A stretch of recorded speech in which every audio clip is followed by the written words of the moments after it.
प्रकरणातील अभंग निरूपणाला निवडलेला आहे.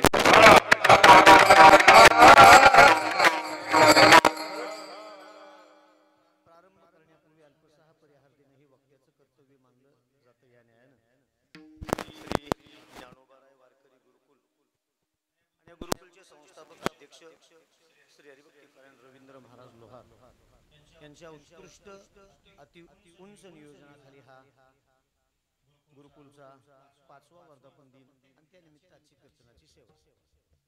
प्रस्तावनेमध्ये किंवा ओळख करून देण्यामध्ये जास्त वेळ मी खर्च करू इच्छित नाही. याचं कारण 8:05 झाले आणि काही झालं तरी मी 9ला थांबणार. 9ला थांबण्याचं कारण जेवण कीर्तन झाल्याच्या नंतर आहेत. जेवण कीर्तन झाल्याच्या नंतर आहेत आणि तो तळतळात लय वाईट. रवीला म्हणजे तुझा गुरु असला तरी चालेल, पुढच्या वर्षी जेवायला. त्यामुळे मी वेळेचं करेक्ट नियोजन करणारा माणूस आहे. बरोबर 9ला मी कीर्तन थांबवणार. रवीनं केलेलं हे काम पाहून अतिशय समाधान वाटतं. पुत्राच्या विजय पिता संतोषितच आहे. मुलाचं यश पाहून बापाला निश्चितच समाधान वाटतं. लक्षात. आणि इकडे रवीकडे आलं की त्या गोष्टीचं एक समाधान वाटतं की 18 वर्ष वारकरी गुरुकुल चालवलं आणि गेली 23 वर्ष कीर्तन करतोय. त्याचं काहीतरी फलित भगवंतानं पदरात माझ्या टाकल्यासारखं मला वाटतं.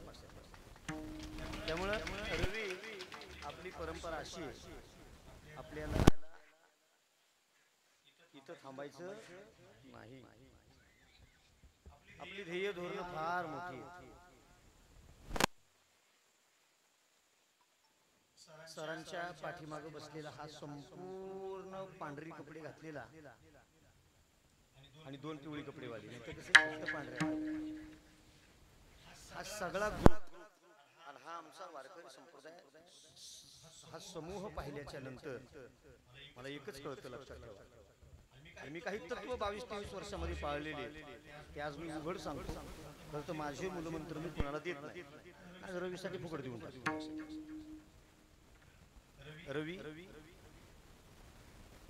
ज्याला माणसं कमवायची अक्कल आहे ना, त्याला पैसे कमवायला लांब जावं लागत नाही. आणि गेल्या 23 वर्षामध्ये मी हे जपलंय. माझ्याकडून कुठलाही माणूस माझ्यामुळं माझ्यापासून लांब जाईल असं मी कधीही वागलेलो नाही. माझ्यापेक्षा छोटा असू द्या मोठा असू द्या, त्याला योग्य वागणूक देऊन त्याचा योग्य सन्मान करून मी त्याला कायमस्वरूपी माझ्या हृदयाच्या एक आतल्या कप्प्यामध्ये सांभाळण्याचा प्रयत्न केला. हे माझं उघड सांगतोय मी. कदाचित ते आत्मप्रौढी होईल, कदाचित कोणाला पटणार नाही, कदाचित कोणाला आवडणार नाही, पण मी गेले 22-23 वर्षामध्ये जपलंय ते मी आज तुमच्या समोर स्पष्ट करतो. एकही माणूस मी माझ्यामुळं अजून दुखवला नाही. त्याचं हे फळ आहे, त्याचं हे फळ आहे. सगळ्यात जास्त अवघड काय असेल? माणसं गोळा करणं अवघड आहे. भल्या भल्याने गुडघे टेकले. एका गाडीला 2000, जेवणाची वेगळी, ढाब्याची वेगळी, तरी लोक येत नाही. गाडीचं भाडं मिळालं की गुल होतात. इथं कुठलं भाडं नाही, इथं कुठला ढाबा नाही, इथं कुठलंही नियोजन नाही.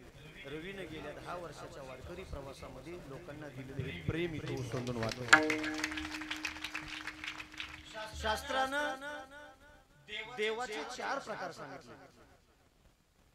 अगदी बेसिक आणि सामान्य, अगदी मोकळ्या मनाने बोलणारी गोष्ट. त्यातला शास्त्राने सांगितलेला पहिला देव मातृदेव भव. स्वतःला जन्माला घालणारी आपल्याला आई, आपली आई हा आपला पहिला देव आहे. 2 नंबरचा देव पितृदेव भव. आपला बाप, आपले वडील हा आपल्यासाठी देव आहे. आणि 3 नंबरचा देव आचार्य देव भव. आपला गुरु हा आपल्यासाठी देव आहे. 4 नंबरचा देव अतिथी देव भव. दारामध्ये आलेला पाहुणा हा आपल्यासाठी देव आहे. आणि या 4ही देवांचं योग्य असं स्थान ज्याला त्याला ज्याच्या त्याच्या पद्धतीनं देण्याचं काम ज्यानं ज्यानं ते काम केलं तोच जीवनामध्ये यशस्वी झालाय. आईला भाकर देत नाही, बापाला विचारत नाही, निघाला वारीला पंढरीला. देव कंबरट्यात लात घालून टाकून देणार. देव त्याच्या चरणापर्यंत येऊ देणार नाही. हेच सत्य. जगाचा बाप भगवान परमात्मा कारण सुद्धा आपण आरतीमध्ये रोज म्हणतो. उदाहरणाप्रमाणे भरपूर दे. पुंडलिकाच्या भावार्था कोळी होऊन झाला येता, युगे 28 विटेवरी उभा, वामांगी रकुमाई दिशे दिव्य शोभा, पुंडलिकाचे भेटी परब्रह्म आले गा. त्या पुंडलिकाला भेटण्यासाठी परब्रह्म जगाचा बाप पंढरपूर मध्ये आला. पण पुंडलिक राया पायचे पितो माये पित्याचे करू द्या ही चाकरी, आणि विठ्ठला उभा राहा तोवरी या विटेवरी. अरे वाळवंटामधून चंद्रभागेच्या तीरावरून वीट भिरकावून दिली आणि तिथं देवाला उभा केला. बाबा आई बापाची सेवा चालली, उगच आता मध्ये तुम्हाला डिस्टर्ब करू नको. बोलण्याचं सामर्थ्य पुंडलिक रायामध्ये होतं. म्हणून वारकरी संप्रदायामध्ये कुठलंही काम पुंडलिक वरदा हा गजर झाल्याशिवाय होत नाही. आई वडिलांना विशेष असं स्थान दिलं. आणि मला रविवारतीच बोलायचं, कीर्तन खूप केलेली तिथून पुढे करायची, तर कीर्तन करत करत मारायचे. हो, लक्षात. आज विषय वेगळा आहे. आज एक वेगळं नातं आहे. आज वेगळा ऋणानुबंध आहे.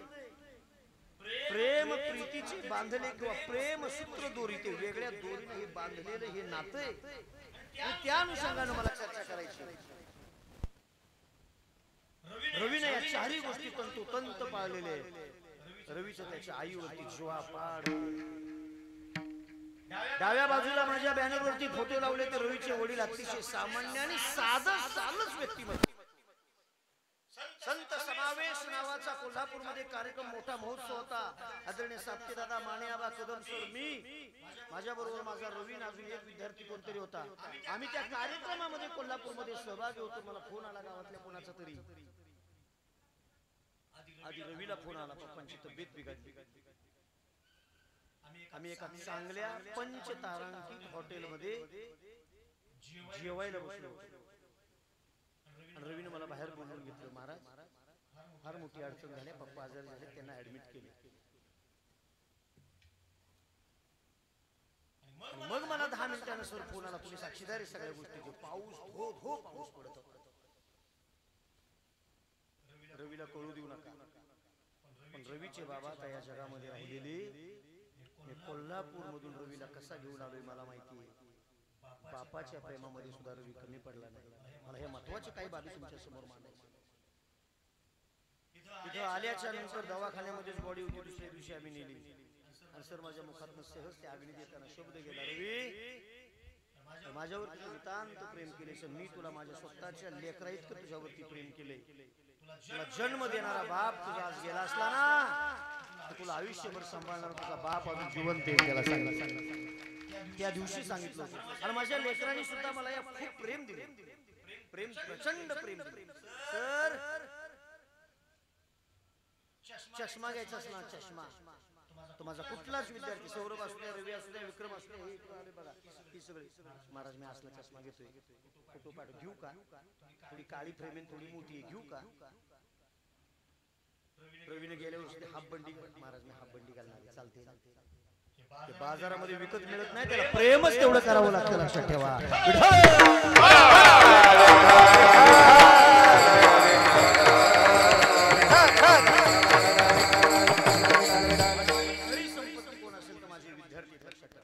आयुष्यामध्ये एकच गोष्ट माणसाला मोठी करते, श्रद्धा आणि निष्ठा.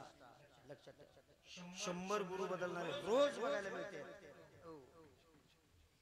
पावट्याच्या आमटी सारखे कीर्तनकार रोज येत आहेत आणि इतिहास जमा होत आहेत. 25 वर्षात खूप पाहिले, खूप पाहिले. मी कुणालाही कुठल्याही प्रकारे म्हणजे असं तुम्ही कुणीही त्या वेगळ्या उंचीनं फक्त ऐका माझं. सगळ्यांना आज सगळे कीर्तनकार आहेत आणि माझ्यासमोर फार मोठं आव्हान आहे, लक्षात ठेवा. पण मला वाटतंय जास्त जरी ज्येष्ठ नसलो तरी 23 वर्षाचा प्रवास हा सुद्धा बारका नाही. सर खरंय का? अहो 1200 रुपये मला पगार शिवसह्याद्री पतपेढीमध्ये या परळी खोऱ्यातल्याच एका व्यक्तिमत्वानं भाई वांगले नावाच्या माणसानं मला छातीशी कवटाळलं. साताऱ्यामध्ये पतपेढीमध्ये मला लावलं. माझं ग्रॅज्युएशन पूर्ण नव्हतं, मला शिपाई पदावरती ठेवलं. आणि सर त्या पतसंस्थेमध्ये भाईंचं सरांचं खूप वेगळं नातं होतं. वर्ग वारकरी दिसते, छातीशी कवटाळलं.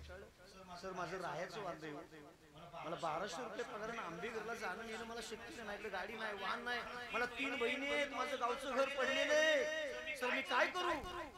सरांनी मला हाताला धरलं, विठ्ठल मंदिरामध्ये राहणाऱ्या साहेबरावांच्या स्वाधीन केलं आणि साहेबरावांना सांगितलं होतं बिचारा नाही राहिला. साहेबराव पोरग माझं पोरग आहे, त्याचे आईबाप गावाला असतात, पण त्याचं बाप म्हणून त्याचं पूर्ण इथं काही अडलं नडलं मी बघतो. पोराची काय तक्रार आणि साहेबरावच्या हातात मला दिलं आणि पुंडलिक महाराजांच्या मंदिरामध्ये घेऊन मला सोडलं. 4.5 वर्ष पुंडलिक महाराजांच्या मंदिरामध्ये राहिलो. या गोष्टीला आज 22-23 वर्ष झाली. त्यावेळी प्रवीण माझा मुलगा आहे, बाप म्हणून पूर्ण त्याच्यावरती लक्ष ठेवण्याचं काम करणारे हा शब्द सरांनी वापरला आणि आजपर्यंत त्या बाप लेकाच्या नात्याला तडा लावून दिला नाही. लक्षात माझी काही तत्वच येते लक्षात घ्या आणि मी त्या तत्वानं वागतो. आणि मला देवाने जन्माला घालतानाच माझी सुरुवातीच्या काळातली 22 वर्ष जरी बेकार गेली असली ना तरी मला कधी कधी असं वाटतं देवाने जन्माला घालताना मला कुबेर पुत्र म्हणून जन्माला घातला. अरे जिथं हात घातला सोनच काढले, कोळसर खराटण काय असले घाण काढत बसलो नाही. हात घालेल तिथं सोनं काढले, पण माझ्या जीवनाची माझ्या वागण्याची पद्धत थोडी वेगळी. कदाचित मला असं वाटते त्याचाच मला फायदा झाला असावा आणि तो मला 22-23 वर्षाच्या नंतर माझा फायदा माझं काम दिसायला लागलं. माझ्या गुरुकुल मधला माझा पहिला विद्यार्थी अमोल नावाचा विद्यार्थी पाटणमध्ये त्याने संस्था काढली. काही एका तात्विक वादामुळे तो माझ्यापासून आता लांब आहे. जगाच्या पाठीवरती रवी तुम्ही लक्षात ठेवा राहुल, तो कुठेही गेला ना सर, कुठेही गेला तरी प्रवीण महाराज हे नाव त्याला लपवता येणार नाही. लक्षात नाही लपवू शकत काही काळात परळीमध्ये ही संस्था नावारूपाला आली. अनेक संस्था माझ्याकडे मृदंग शिक्षक होते गोरख महाराज कुंभार, त्यांनी फलटण मध्ये संस्था काढली. अजून किती विठ्ठल महाराज माझ्याकडे शिक्षक होते, त्यांनी नांदेड मध्ये संस्था काढली. माझ्याकडे दुसरे शिक्षक होते अजून अभंग महाराज सोमवंशी, त्यांनी पंढरपूर मध्ये संस्था काढली. माझ्याकडे शिक्षक नंबर 5 अतुल महाराज देशमुख, त्यांनी मेळ्यात संस्था काढली. माझा विद्यार्थी रवी त्याने परळीला संस्था काढली. आणि सर आमची नियोजित दुसरी संस्था आहे अमरापूर, आमच्या राहुल महाराजांची, राहुल महाराजांची अमरापूर. मला कधी कधी असं वाटतं आपल्या शाखा झाल्या 6-7 शाखा, काय कमी आपल्याला? कधीच नाही. लक्षात माझ्या विद्यार्थ्याने संस्था काढली म्हणून माझ्या पोटात दुखलं. समाजाची रीत सांगतो. रवी एक माणूस मला भेटला होता, मला तर नाव सांगायचं नाही. म्हणलं मागच्या 2 महिन्यात माझ्या खूप पोटात दुखत होतं, खूप पोटात दुखते हो. तो माणूस दवाखान्यामध्ये गेला सातारला, डॉक्टरने 4 दिवसाची औषधं दिली, औषधं खाल्ली, पोटातलं दुखायचं काही थांबायला मागाना. पुन्हा सोनोग्राफी करून घेतली, पोटाच्या तपासण्या करून घेतल्या, नॉर्मल सगळे रिपोर्ट आले. डॉक्टर म्हणजे तुम्ही लई चिंता करता, कशाला जास्त काळजी करता? काळजी कसली बसली, तुम्ही फार काळजी करता, तुम्ही लई चिंता करत बसता. काय नाही, सगळे रिपोर्ट नॉर्मल आले, काळजी करायचं कारण नाही. निवांत राहत जा. काय नाही, परत 8 दिवसाची औषध दिली, 8 दिवसाची सर त्याने औषध खाल्ली आणि पुन्हा दवाखान्यामध्ये डॉक्टर दुखायचं राहायलाच मागाना. डॉक्टर म्हणल्यावर काहीच त्रास नाही, पण दुखतोय कधीपासून? ते म्हणलं रवीनं संस्था काढल्यापासून. रवीनं संस्था सुरू केल्यापासून माझ्या पोटात दुखतंय. ही पोटदुखी नाही, हा पोटसुळे. आणि ज्यांना ज्यांना पोटसुळे ते दिवसेंदिवस ढाबऱ्यातच जाणार आहे.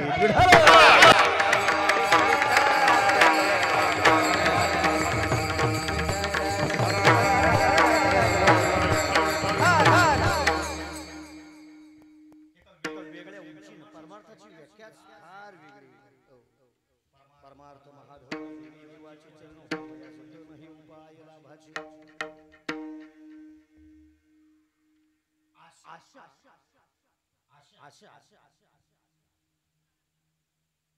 ही आपल्याला भिकारी दारिद्र्याच्या घरामध्ये आशा आशा आशा आशा कोण असली तर आशा नाही. आशा म्हणजे पाश ज्याला म्हणतो. जगामध्ये तसे 7 प्रकारचे पाश आहेत.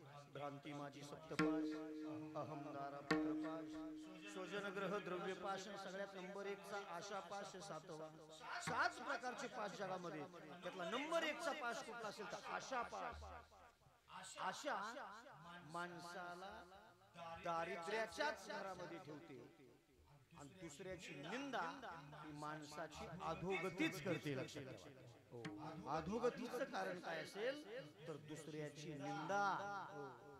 एका ठिकाणी म्हणतात परद्रव्य, परनारी, झाल्या विषाची परी तेने झाले अवघे काम निवारीला भवभ्र एक धरिला चित्ती आम्ही रुक्माईचा पती तो रुक्माईचा पती आपलासा केला पाहिजे आणि तेच सूत्र जगद्गुरु संत श्रेष्ठ तुकाराम महाराजांचं पंढरीची वारी आहे माझे घरी आणि कन करी तीर्थ व्रत एकादशी करीन उपवास गायीन अहर्निशी नाम नाम विठोबाचे घेईन मी वाचे आणि बीज कल्पांतीचे तुका म्हणे हे वृत्ती असणारे तुकाराम महाराज पंढरपूरला जायचे ना वारीला आता वारीला सगळे आपण जातोय सगळेच देवाच्या दर्शनासाठी जातोय पण काही लोक देवाचे उपकार फेडण्याकरता जातात आणि काही लोक देवाच्या डोक्यावर उपकाराचं ओझं वाढवण्याकरता जातात लक्षात ठेवा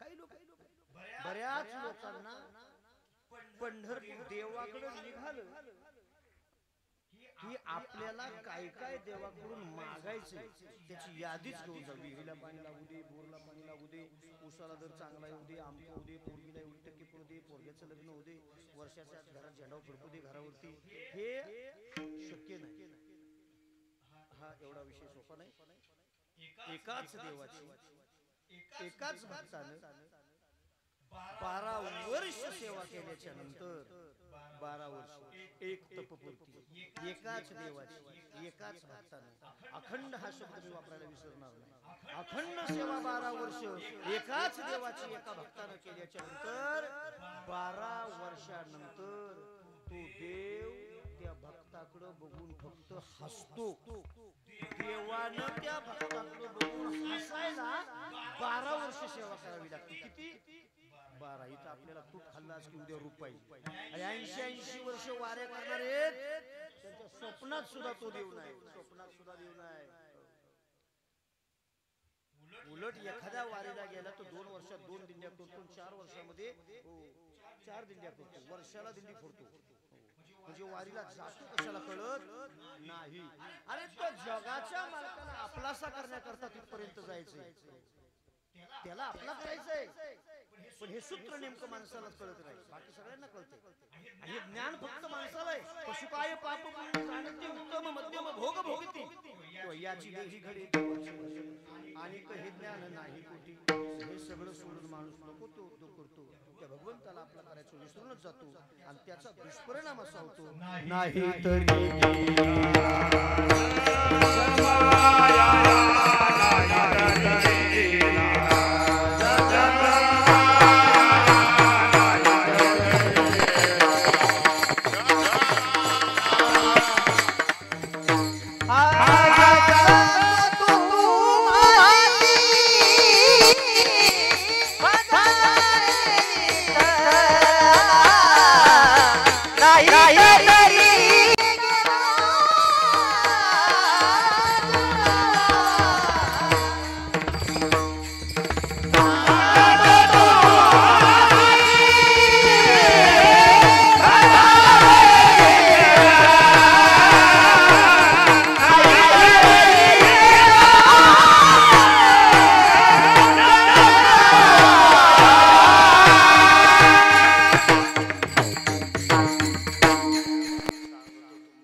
काही न लगी एक भावची त्या भगवत चरणाजवळ तुझा शुद्ध भाव असल्याच्या नंतर अरे आपला बाप श्रीमंत आहे बरं का दुर्दैव लक्षात ठेवा श्रीमंत बापाची लेकरू दुसऱ्याच्या दारात भीक मागताना पाहिली ना फार वाईट वाटतं बोकळायला लागले संप्रदाय गळ्यामध्ये मोठमोठ्या तुळशीच्या माळा घालून नको त्या संप्रदायामध्ये जाऊन बसतात जिथं कुठलंही बंधन नाही अरे वारकरी संप्रदायाने आहार शास्त्र विहार शास्त्र आचार शास्त्र बांधून दिले त्याची नियमावली आहे वारकरी संप्रदाय आहार शास्त्र शिकवतोय काय खावं कुठं खावं आणि कोणासोबत नीट आहे का माझी वाक्य फार जड जातील पण मी मोजकच बोलणार आहे आटला थांबणार वारकरी संप्रदायाने आहार शास्त्र सांगत असताना काय खावं किती खावं कुठं खावं आणि कुणाच्या सोबत खावं हे शिकवून दिले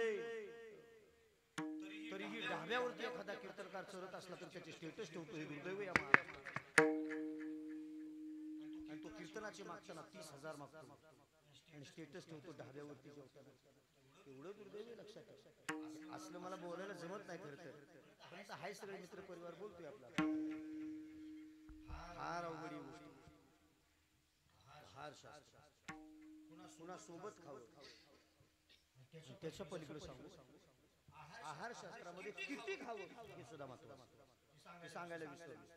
माझे श्री गुरु प्रमोदजी महाराज जगताप नेहमी सांगतात, रव्याज भेद काय, पुरी भाजी गोड काय, बा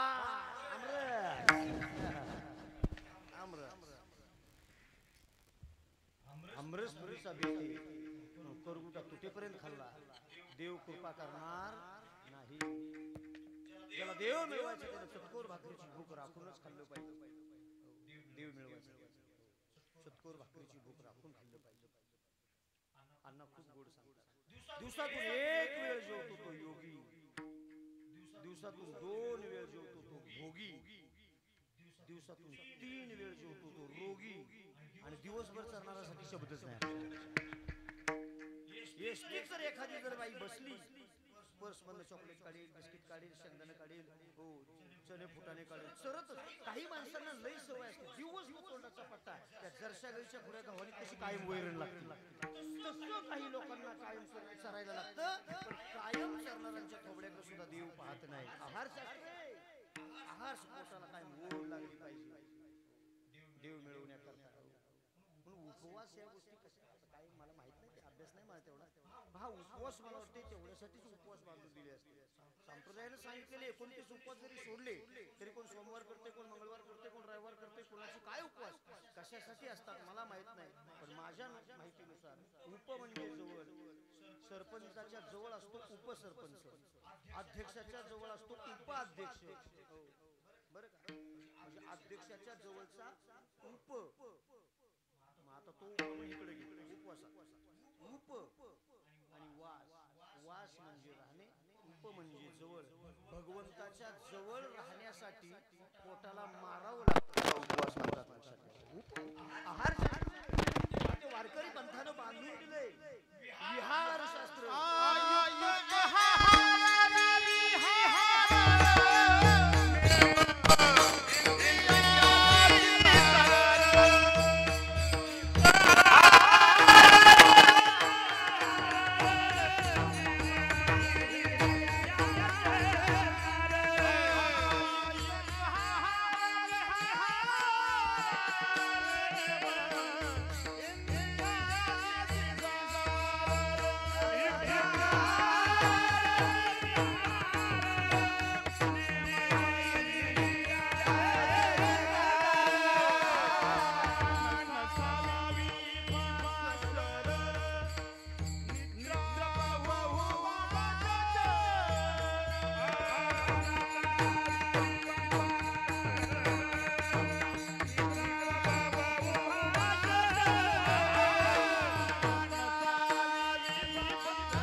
मिळतंय मला हा मुद्दा होता आपला बाप श्रीमंत आणि श्रीमंत बापाची लेकरं भीक मागताना पाहिल्याच्या नंतर कुणालाही आश्चर्य वाटणारच वाटणार ना अरे तो कुणालाच काय कमी पडू देत नाही विटेवरी ज्याची तोची एकदा न लेकरांची वाट पाहतो वाट पाहे उभा भेटीची आवडी आणि कृपाळू तातडी उतावी तो जगत पिता भक्त वत्सले सर्व सुखाची आगर बाप रखुमा ज्ञानोबराच्या भाषेमध्ये सुखाचा गाभा आहे तो सगळी सुख त्याच्या पायाजवळ आहेत ज्याला आई नाही त्याची आई तोय ज्याला बाप नाही त्याचा बाप तोय ज्याला बहीण नाही त्याची बहीण तोय ज्याला भाऊ नाही त्याचा भाऊ तोय विठ्ठल बाप माय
पंढरीचा राजा सगळ्या श्रीमंत राजा आपला असताना त्याच्या चरणाजवळ गेल्याच्या नंतर आपण भौतिक सुखाच्या मागण्या करत असो तर कदाचित मला असं वाटतंय आपल्यासारखा हीन विचाराचा दुसरा कोणीही मिळणार. अरे जगद्गुरु तुकाराम महाराजांनी दास्यत्व मागितलं. आता नोकर व्हायला कोणाला आवडेल का? इथं प्रत्येकाला असं वाटतं मी शेत पाहिजे माझे सगळे नाही ऐकायचे. प्रत्येकाला वाटतंय मी मालक पाहिजे माझ्या आदेशाने सगळं चाललं पाहिजे असं प्रत्येकाला वाटतंय.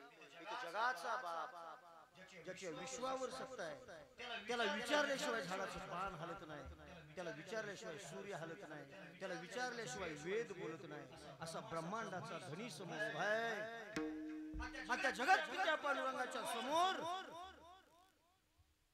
जगद्गुरु संत श्रेष्ठ तुकाराम महाराज उभे. देव म्हणतोय महाराज मागा ना काय देवा तुम्ही आग्रह करताय ना तर तुमची आज्ञा शिरसावंदी मानून तुमच्या शब्दाचा मान ठेवून मला मागण्याचा अधिकार देते. 100% मी मागणार तुमच्याकडे. देव अपेक्षेने पाहत होता ना. ऐका ऐका चुळबुळ सुरू झाली. हा भूक लागली मला माहिती आहे ना. सुरुवातीला सांगितलं मागण्याची आस पाहे मुखाकडे चिंतिल्या रोकडे मनोरथ. देव मागण्या करतात. महाराजांनी काहीतरी मागावं म्हणून अपेक्षेने बघत होता. देवा तुम्ही एवढा आग्रह करताय ना म्हणशी का ही तुम्ही जर आग्रह करताय मागा मागा मागा पण मागण्याचा अधिकार मला आहे. काय मागायचं मी मागणार त्याच्यामध्ये परीक्षण करायचं नाही. तुम्ही मला जे पाहिजे ते मागणार. ओझ कमी होईल डोक्यावरचं. आणि मागत असताना तुकाराम महाराजांनी देवाकडं मला आशेनं आशा आणि दुसरा शब्द आहे दास.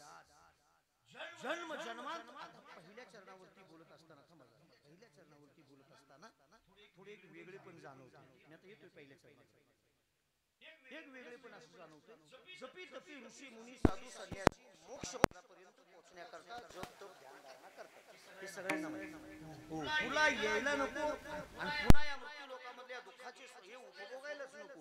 मोक्ष मिळवण्याकरता जरी साधू संत प्रयत्न करत असतील तर तुकाराम महाराज म्हणतात जन्मोजन्मी म्हणजे तुकाराम महाराजांना परत यायची इच्छा आहे. मी देवा पुन्हा पुन्हा येईल, पुन्हा पुन्हा येईल, कायम स्वरूपी येत राहील, येत राहील, येत राहील. पण एकाच अटीवर तुझा दास करणार असेल तर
माझ्यासाठी काही टाळ्या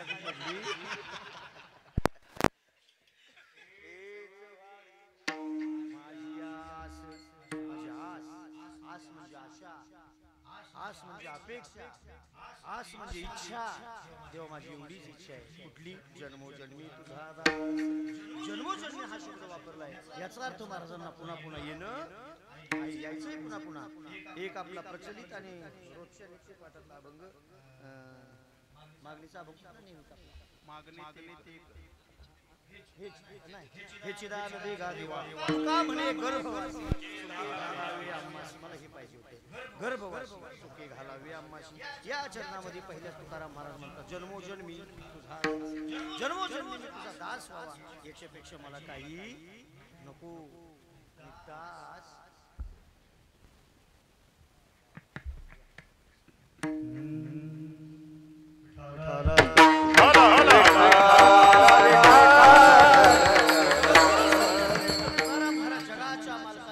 दास्यत्वाची प्रार्थना करतात.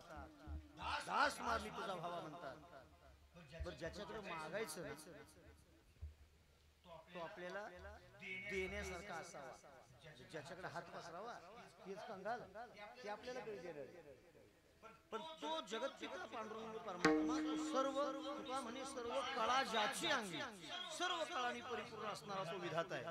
म्हणून तुकाराम महाराज त्याच्याकडे त्याची भक्ती करतात, त्यालाच मागतात. इतरांना मागून सुद्धा उपयोग. मागणे तरी तुझ मागणे तरी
मागायचं असेल तर त्यालाच मागितलं पाहिजे, इतरांना मागून काही उपयोग. जगत पित्या श्री विठ्ठलाजवळ जगद्गुरु तुकाराम महाराज म्हणतात, देवा तुझ्याकडे माझी मागणी हेच माझी आस. आता या अभंगातले एक वेगळे पण मी तुम्हाला सांगतो बरं का. पहिलाच शब्द देवाला दम दिला, सकारार्थी शब्द वापरला हेची.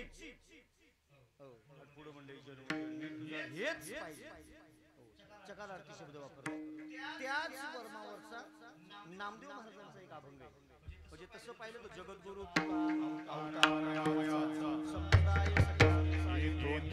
नामदेव महाराज देवाकडे मागत असताना म्हणतात, हेची देवा पै मागत चरण सेवा अखंडित हेची पावी माझी आस जन्मोजन्मी. जन्मोजन्मी आणि अखंडित इथं फक्त समजून एकच. दुसरं चरण काय?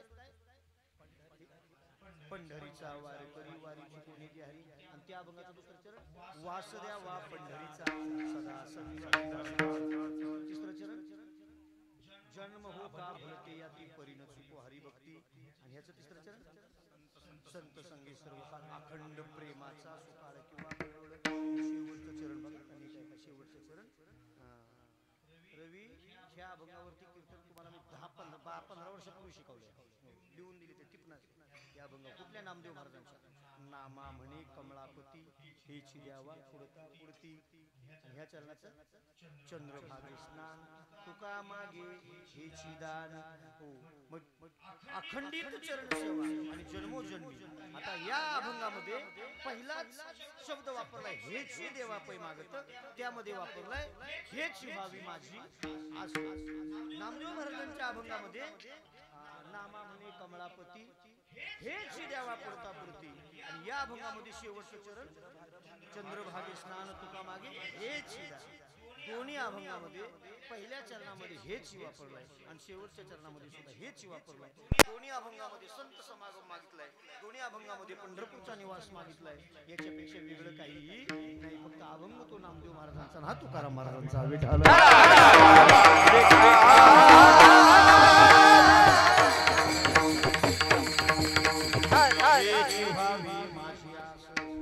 जन्मोजन्मी तुझा दास. जन्मजन्म कायम तुम्हाला तुझा दास बनवून ठेव, यापेक्षा मला कुठलीही अपेक्षा नाही असं तुकाराम महाराज म्हणतात. हो, पण ही मागणी मागत असताना तुझं दास्यत्व मला पाहिजे, तू माझा मालक पाहिजे, मी तुझा शिष्य पाहिजे. हे जरी मागणं तुकाराम महाराजांनी देवाकडे घातलेलं असलं किंवा ही मागणी केलेली असली, हो, तरी देवा तू देत असताना मी गरीब एक पंढरीचा वारकरी. बघा बारकावी, मी पंढरीचा वारकरी आहे, मी वारकरी आहे पंढरीचा, पण माझी वारी चुकलीच नाही पाहिजे. जबाबदारी तुझी. दुसरं पंढरीचा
वारी चुकली नाही पाहिजे ही जबाबदारी. जगद्गुरु संत श्रेष्ठ तुकाराम महाराज 8 पिढ्याचे वारकरी विश्वंभर बाबापासून तुकाराम महाराजांपर्यंत आधी 8 पिढ्या पूर्वीच्या पंढरीची वारी करत होते. जगद्गुरु तुकाराम महाराजांना पंढरपूरच्या वारीच्या बरोबर जवळच वारी जवळ आलेली असताना नारू नावाचा रोग झाला. कुठला? नारू. नारू माहिती आहे? ऐकून माहिती आहे नारू. हो, असा काहीतरी पायाला वगैरे गाठ यायची, त्याच्यातून अशी घाण मोठा असा जखम व्हायची पायाला वगैरे, नारू त्याला म्हणतात. हा नारू नावाचा रोग तुकाराम महाराजांना झाला आणि तुकाराम महाराजांना काळजी वाटू लागली, माझी पंढरपूरची वारी चुकते की काय. कारण घरामध्ये 8 पिढ्यापासूनचा परमार्थ होता आणि त्या परमार्थामध्ये वारीमध्ये कुठं खंड पडू नये तुकाराम महाराजांची इच्छा. नारू नावाचा रोग झाला, पंढरपूरला जाणंच आहे पण पंढरपूरला जाणं शक्य नाही. तुकाराम महाराज अगदी वारीचा दिवस जवळ आला, एकादशीचा. तुकाराम महाराज रडत देहू गावाच्या बाहेर वेशीवरती जाऊन रडत बसले होते. देवा, माझ्या वाढ वडिलांनी हा परमार्थ तुझ्यापर्यंत आणून माझ्यापर्यंत आणून सोडलेला आहे आणि याच्यामध्ये खंड जर पडला ते मी पाप कसं फेडू? कुठं फेडू ही पाप? मला डाग लागेल, मला कलंक लागेल आणि माझ्या वाढ वडिलांची मिराजदारी तुझी चरण सेवा. उपवास पारणे राखेला दारवणी केला भोगवटा आम्हाला, उपवास पारण करून वाट त्याने आम्हाला दाखवली. देवा, आता तुलाच लाज आहे. वारी माझी चुकली नाही पाहिजे, तुला काय करायचं ते कर. पंढरपूरला रस्त्यानं जाणाऱ्या वारकऱ्याकडून रोग दिला जगाच्या मालकाला. तुकाराम महाराजांनी पंढरीच्या राजाला सांगा, तुकोबा नावाचा तुमचा भक्त पंढरपूरला यायला फार इच्छुक पण येणं शक्य नाही, करा काय. जगाच्या मालकापर्यंत निरोप पोचल्याच्या नंतर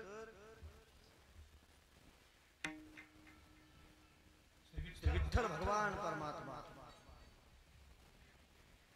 गरुडाला आदेश करतात, देहू मध्ये जा आणि माझ्या तुकोबाला घेऊन या. काकड्याच्या मालिकेमध्ये आपण नेहमी सगळ्यांच्या पाठातले अभंग आहेत. गरुड येऊन तिथं पोचलाय. महाराज, जगाच्या मालकानं मला पाठवलंय, तुमची वारी चुकू नये काळजी आहे त्याला. उठा, चला, तुमची वारी चुकणार नाही. देवानं बोलवली तुम्हाला, निरोप पोचला देवापर्यंत. तुकोबा राय गरुडाला सांगतात, गरुडाची पायी वेगी आणावा तो हरी गरुडानं तो निरोप पुन्हा जगाच्या मालकाला सांगितला. काय करावं? गरुड सांगतोय, पाय लक्ष्मीचे हाती अभंग सगळा माहिती तुका म्हणी शेषा. शेषावरती पहुडलेला जगत पिता जागे करा ऋषिकेशा.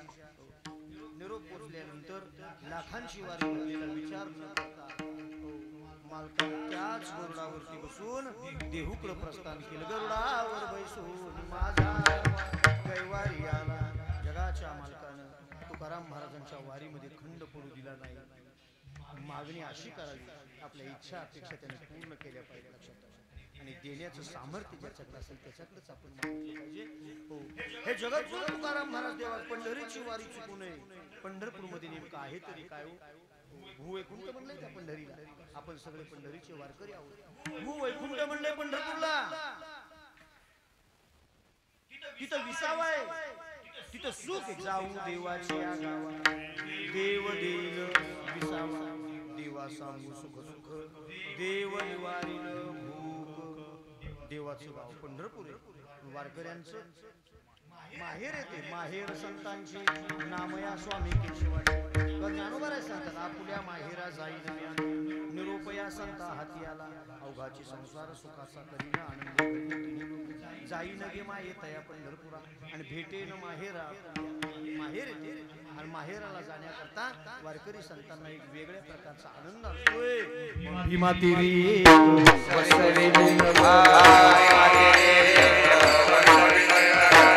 त्याचे नाव पंढरपूर, त्याच्या नाव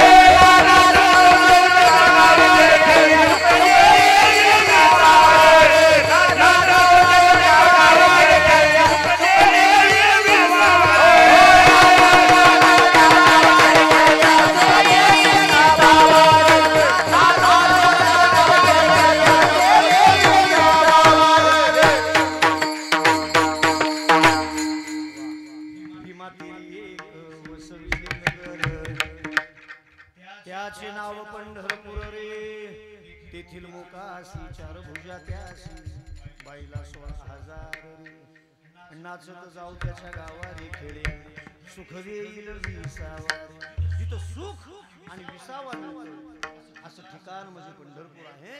पण तुकाराम महाराज म्हणतात मी वारकरी आणि मी वारकरी असल्यामुळे मागण्याचा अधिकार तुम्हाला दिलाय.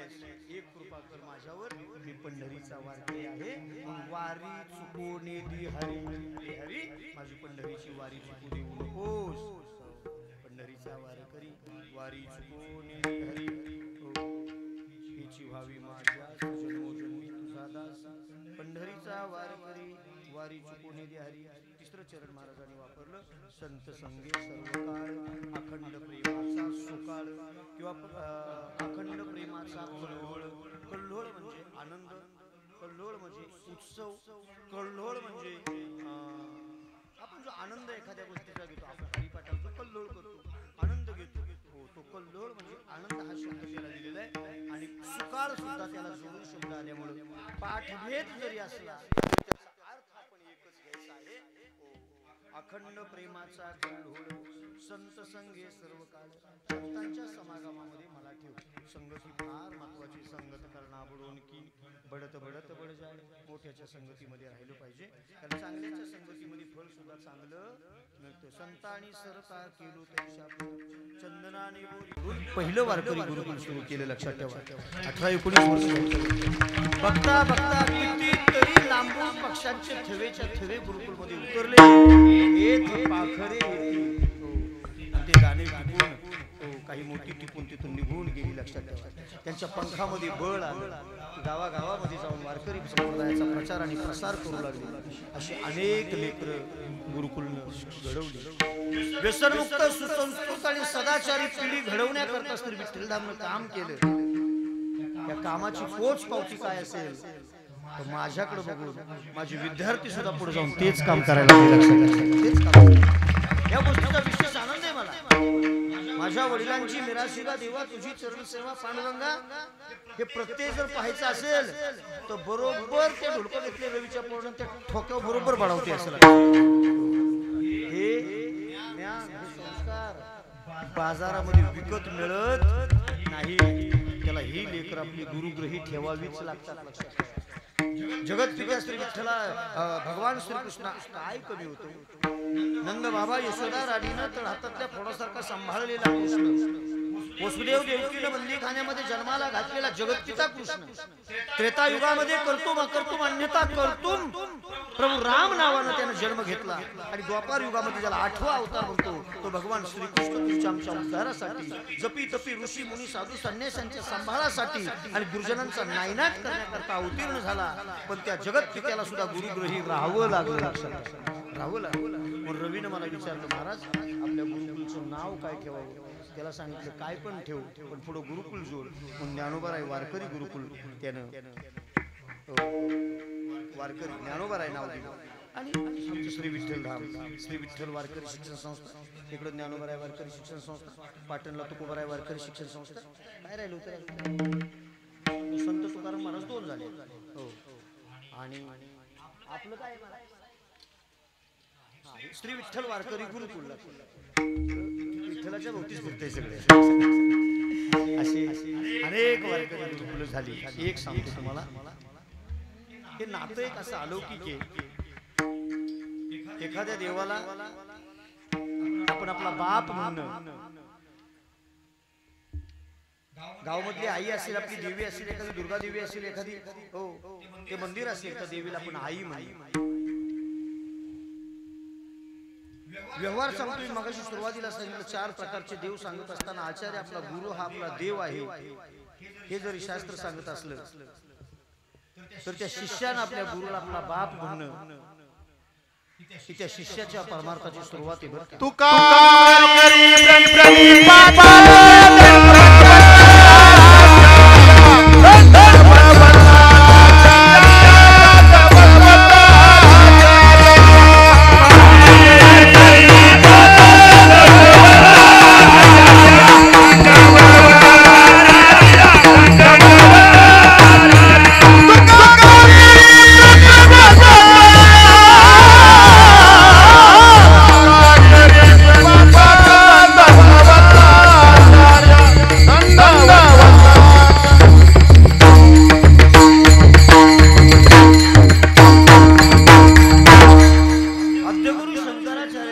लिहिताना तुकाराम महाराजांनी हा अभंग खर्च केला. तुका करी प्रणिपात दंडवत आचार्य शंकराचार्यांच्या लिहिताना तुकाराम महाराजांनी हा अभंग वापरलाय. मला हे सांगायचंय की शिष्याचं काम आहे आपल्या गुरुला बाप म्हणणं. हा व्यवहारी लक्षात ठेवा. कुठलाही शिष्य कुठलाही विद्यार्थी आपल्या गुरुला आपल्या बापासमोर त्याच नजरेनं पाहत असतो. शिष्य आपल्या गुरुला बाप म्हणणं ही त्या शिष्याच्या परमार्थाची सुरुवात आहे. आणि गुरुनं सुद्धा आपल्या शिष्याला लेकरू म्हणून उचलून कडेव घेणं हा परमार्थाचा कळस आहे. त्या पद्धतीनं त्याला त्या शिष्याला वागावं लागतं. आकर्षण ते प्रेम निर्माण करावं लागतं. त्याच वेळी या सगळ्या गोष्टी त्याला उपलब्ध होत असतात. म्हणून रवी विषयी मी सुरुवातीला सुद्धा बोललोय. रवीने हे सगळं मिळवलेलं. मगाशी मी सांगितलं सगळं मिळवता येईल बाजारामध्ये, माणसं कमवणं अवघड आहे. पुन्हा सांगतो त्याला माणसं कमवता येतात, त्याला बाकी कमवायला लांब बाजारात फिरावं लागत. माणसं कमवली पाहिजेत त्याला हे डाव्या बाजूला बसले. काय सांगू तुम्हाला, आता प्रत्येकाविषयी 2-2 तास बोलता येईल. अशी ही मोठमोठी रत्न माझ्या बाजूला बसलेली. आज कीर्तनासाठी विशेष ज्यांची उपस्थिती लाभलेली वारकरी संप्रदायातलं एक उत्तुंग आणि सगळ्यांचं गुरुस्थानी असणारं वंदनीय व्यक्तिमत्व आमचे बबनरावजी साप्तेदार. ते काळ 20-22 वर्षापूर्वी मला कदम साहेब ज्यावेळी विठ्ठल मंदिरामध्ये नेऊन सोडलं, साहेबरावांचे स्वाधीन केलं. एक एक दिवस कटताना इतका अवघड होता. सुखाचे दिवस कसे संपतात कळत नाही आणि दुःखाचे दिवस सरतच नाहीत. लक्षात, दुःखाचा एक एक क्षण संपत नाही आणि सुखाचे क्षण थांबतच नाही. ती 4 वर्ष मला 40 वर्षासारखी वाटली. आणि जिथून चांगले दिवस आले थांबायलाच त्याने 20 वर्ष कशी गेली कळालं. 4 वर्ष संपत नव्हती. इतक्या अडचणीतून तो माझा प्रवास होता. या सर्व मंडळींचं खूप मोठं योगदान होतं. दादा अजून चालत्यात फिरत्यात, म्हातारपणी मला लई ताप देणार. त्यांचा ताप सहन करणं ही प्रवीण महाराजांची जबाबदारी आहे. मला घडवण्यासाठी त्या माणसाने खूप मोठे होते. आम्ही खूप त्यांची किल्ली उडवतो, त्यांची मजा करतो. त्यांना हो सर सुद्धा मला म्हणतात महाराज दादांना जपलं पाहिजे. आता येताना गाडीमध्ये चर्चा दादांकडे जे आहे ते कुणाकडे आपण विनोदानं घ्या.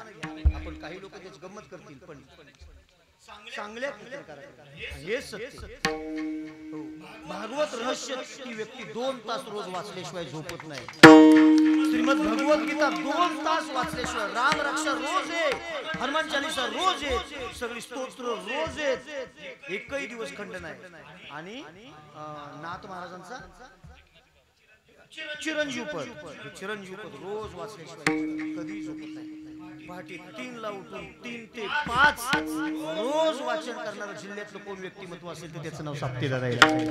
ह्या लोकांचा सहवास लाभला आणि त्या निमित्ताने या सगळ्या गोष्टी आम्हाला सुद्धा सहज उपलब्ध होत गेल्या. त्यांचं हो कायम स्वरूपी त्यांच्या शेवटच्या श्वासापर्यंत त्यांचं संगोपन सांभाळ करणं ही आमची जबाबदारी आहे आणि ती आपण सगळ्यांनी पाळली पाहिजे. आदरणीय सरेच उपस्थित सगळेच आपण सगळ्यांच्या चरणावरती नतमस्तक होतो. सगळ्यांच्या नावाचा उल्लेख मला शक्य नाही. खूप लोक खूप सगळ्यांना धन्यवाद देतो. सुंदर मृदंग ज्यांनी वाजवला आमच्या जावली तालुक्याचं भूषण. आमच्या जावली तालुक्यामध्ये 2 रत्न आहेत कला क्षेत्रामध्ये. त्यातलं 1 नंबर 1 च रत्न आहे. आता 1 नंबर कुणाला द्यावा माझ्याच पोराला मी देणार. नंबर 1 च रत्न तालुक्यातलं आमचा सौरभ महाराज आणि मृदंग क्षेत्राचं दुसरं रत्न आमच्या तालुक्यातलं त्याचं नाव ऋषी महाराज. खूप तयारीची पोरं, खूप तयारी. सुंदर मृदंग वाजवतात पोरं. आमचे योगेश महाराज या ठिकाणी वाजवायसाठी बसले. सुरुवातीला मी आल्याच्या नंतर मला असं वाटलं तर ही मला वाजवतात का काय सगळे मिळून काय असं वातावरण बघावता. एक संतोष महाराज आमची उशीर आली ही नियोजनाच्या सर्वांनी केलं होतं. आज आपण शेवटच्या दिवशी पोहोचायचं. तुम्हाला सगळ्यांना खूप खूप धन्यवाद देतो. उपस्थित आबाल वृद्ध महिला पुरुष तुम्हाला खूप धन्यवाद देतो. महिला मंडळ तुमची जबाबदारी. आपण जन्माला घातलेलं पोरग, आपण जन्माला घातलेलं लेकरू व्यसनमुक्त सुसंस्कृत आणि सदाचारी व्हावं याकरता प्रयत्न आपण केले पाहिजेत. ऐका जरा नीट. एखाद्या आईला मुलबाळच नसेल त्या माऊलीला प्रचंड दुःख आहे. ऐका कीर्तन संपले माझ्याकडे 2च मिनिटे जाऊ दे. एखाद्या माऊलीला मुलबाळ नसेल तर त्या आईला प्रचंड दुःख आहे. तिला एक एक रात्र कटत नाही. हो, घरामध्ये जाच असतोय, पाहुण्या रावळ्यातनी जाता येत नाही, लोक टोचून बोलत असतात, सासू सासरे त्रास देत असतात आणि तिलाही असं वाटतं की आपली कुस पवित्र व्हावी, एखादं लेकरू आपल्या पोटी जन्माला यावं, आपलं वांजपण फिटावं, की आयुष्यभर झुरत असते. तुम्हाला सांगतो नीट ऐका, उंची नाही का. एखाद्या माऊलीला मुलबाळ नसेल तर तिला 100% दुःख आहे, पण त्यापेक्षा 10 पट दुःख मूल होऊन तिच्या नजरेच्या समोर मरणं, त्याच्यापेक्षा 10 पट दुःख आहे. लक्षात, मूल नव्हतं त्यावेळी जेवढं दुःख आहे ना, त्यापेक्षा तिच्या समोर ते बाळ मरणं त्याच्या 10 पट दुःख आहे. मला त्याच्या पुढचं सांगायचं, आईला तिच्या नजरेच्या समोर बाळ मेल्याच्या नंतर जेवढं दुःख आहे ना, त्याच्या 10 पट दुःख त्याला लहानाचा मोठा करून तो वाईट मार्गाला गेल्याच्या नंतर आईला त्याच्यापेक्षा 10 पट दुःख आहे. की आई सहज बोलून जाते. असल्याला सांभाळण्यापेक्षा लहानपणीच मेला असता तो परड्यात शिणकीत बाळूत्यात गुंडळून पुरला असता. कशासाठी याला मी लहानाचा मोठा केला, हे जर तुम्हाला वाटायचं नसेल, हे जर दिवस तुम्हाला पाहायचे नसतील, आत्ताच सावध व्हा. आणि वारकरी गुरुकुल आता वाढायला लागले. तालुक्यामध्ये 2-2, 3-3 वारकरी गुरु. पहिली व्यवस्था नव्हती. हो, व्यवस्था नव्हती. माझ्याकडे 300 विद्यार्थी वेटिंगला होते 5 वर्षापूर्वी. किती? 300 विद्यार्थी वेटिंगला होते गुरुकुलमध्ये प्रवेशाकरता. हो, आता गावागावामध्ये व्यवस्था व्हायला लागल्या, भागाभागामध्ये व्यवस्था व्हायला लागल्या. तर आपली लेकरं चांगल्यांच्या संगतीमध्ये घालवा, त्याला चांगला शिकवा. 100% शिकवलंच पाहिजे. शिक्षणाबरोबर त्याच्या पदरामध्ये संस्काराची शिदोरी बांधून द्या, तरच काहीतरी हित होणार आहे. फार अवघड होणार आहे. रवीनं हे पवित्र कार्य हातामध्ये घेतलंय. रवीला कायमस्वरूपी माझ्या शुभेच्छा, शुभाशीर्वाद आहेतच. रवीला मी सुरुवातीला सुद्धा सांगितलं, रवी आपल्याला एवढ्यावर न थांबता आपल्याला खूप मोठं काम करायचं. पहिल्या फेजमध्ये आपण एक मुद्दा मिटवलेला आहे. आता दुसऱ्या फेजमध्ये आपण एक सुंदर अशी इमारत उभी करतोय. सर्व पालक, रवीवरती सहकार्य करणारे, रवीचे सर्व मित्र परिवार, रवीवरती प्रेम करणारे, कायमस्वरूपी रवीनं आपल्या प्रेमाच्या अनुबंधानं जोडलेले काही व्यक्ती असतील, सर्वांना मी विनंती करतो, आपण आपल्या स्वकष्टातून कमवलेल्या काही भागातून रवी महाराजांना यथामती यथाशक्ती तुमच्या ताकदीनुसार आपण सहकार्य केलं पाहिजे. आणि सुंदर आणि देखणं इथं वारकरी असं 3 ताळी वारकरी गुरुकुल आपल्याला रवी खूप पैसे उभे राहतील, सगळेजण सहकार्य करतील आणि सगळ्यांनी केलंच पाहिजे. शास्त्र सांगते, दानानं धनाची शुद्धी, जो दान करतो त्याचं धन पवित्र होतं, मौनानं वाचेची शुद्धी, कमी बोलतो त्याची जीभ पवित्र होते. हो, तसं दान दिल्याच्या नंतरच धन पवित्र. सुशीलो मातृपुण्येन पितृपुण्येन चतुर्था दातृत्व वंश पुण्येन आत्मपुण्येन सभाग्यता किंवा दातो वंश पुण्येन. दानशूरपणा हा प्रत्येकानं दाखवून आपल्याला या भरीव कामामध्ये आपल्याला सहभाग आपला नोंदवला पाहिजे. पुन्हा एकदा तुम्हाला सर्वांना शुभेच्छा देतो, रवीला शुभाशुभात शुभेच्छा देतो. शेवटच्या चरणामध्ये महाराज म्हणतात, चंद्रभागे स्नान तुका मागे हेची दान. दान मागत असताना जगद्गुरु संत श्रेष्ठ तुकारामाला हेची म्हणले, हेची देवापै काय हेची व्हावी माझी आस, जन्मोजन्मी मी तुझा दास व्हावा. दुसऱ्या चरणामध्ये पंढरीचा मी वारकरी, तो माझी वारी कधी चुकू नये. तिसऱ्या चरणामध्ये संतांचा संघ आणि चौथ्या चरणामध्ये चंद्रभागा हेची दान. पंढरीचा वारकरी वारी चुकू नेली हरी ज्ञानेश्वर.